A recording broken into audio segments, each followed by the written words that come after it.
Сәлем, бүгін мен постерде өндіріспен қалай жұмыс істеу керектігін айтамын. Егер сіз тағамды қонаққа тапсырыс берген кезде емес, алдын ала дайындап жатсаңыз, өндіріс қоймадағы қалдықтарды ингредиенттерде емес, дайын тағамдар мен өңделген тағамдарда сақтауға көмектеседі. Өндірісті пайдалануды бастау үшін жалпы параметрлер қойындысын ашып, сол карталар мен өңделген тағамдардың өндірісін пайдалану жанындағы құсбелгіні қойыңыз. Енді тағамды өндіру үшін әкімші тақтасындағы өндіріс қоймасы қойындысын ашыңыз. Қосу түймесін басыңыз. Өндіріс күні мен уақытын көрсетіңіз. Ингредиенттер есептен шығарылатын және өндірілген тағамдар пайда болатын қойманы таңдаңыз. Ашылмалы тізімнен не өндіріледі өрісінде өндірілетін картаны немесе жартылай фабрикатты таңдаңыз. Өндірілетін тағамдардың санын көрсетіңіз. Мысалы, 25 макарон. Сақтау түймесін басыңыз.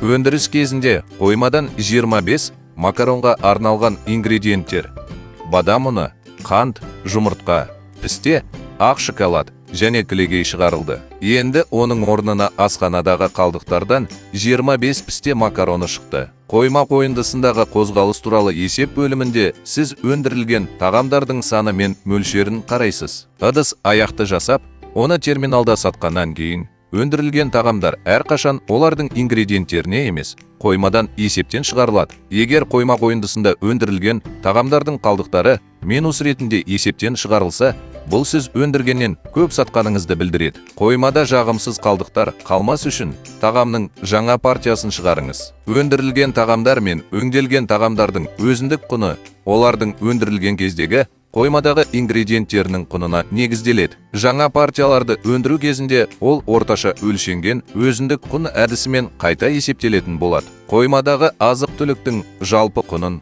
қоймадағы азық-түлік санына бөлгенде тағамның бірінші өндірісін ретроактивті түрде қоспау керек. Өйткені оны дайындауға арналған ингредиенттер ыдысқа қайта есептелмейді. Оның келесі өндірісін қазірдің өзінде ретроактивті түрде жасауға болады. Мысалы, қоймадағы теріс қалдықты жабу үшін өндірісті қосқанда немесе өшіргенде қоймадағы қалдықтарды өзектендіру үшін түгендеу жүргізуді ұсынамыз. Жеке өндіріс кестесінде өндірілген тағамдар мен өңделген тағамдардың нақты қалдығын көрсетіңіз. Түгендеу туралы көбірек білу үшін бұл туралы біздің бейнені қараңыз. Сілтеме сипаттамада болады.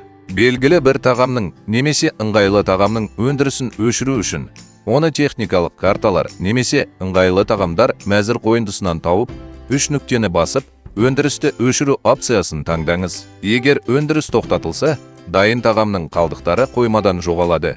Бірақ алдыңғы есептен шығарулар қайта есептелмейді. Дайын тағамдарды ингредиенттерге бөлу үшін өндіріс қоймасы қойындысындағы өндірісті алып тастаңыз. Жою үшін 3 нүктені басыңыз. Енді сіз өндірісті қалай пайдалану керектігін және онымен дайын тағамның қалдықтарын қалай бақылау керектігін білесіз. Күндеріңіз сәтті өтсін және сатылымдар керемет өтсін.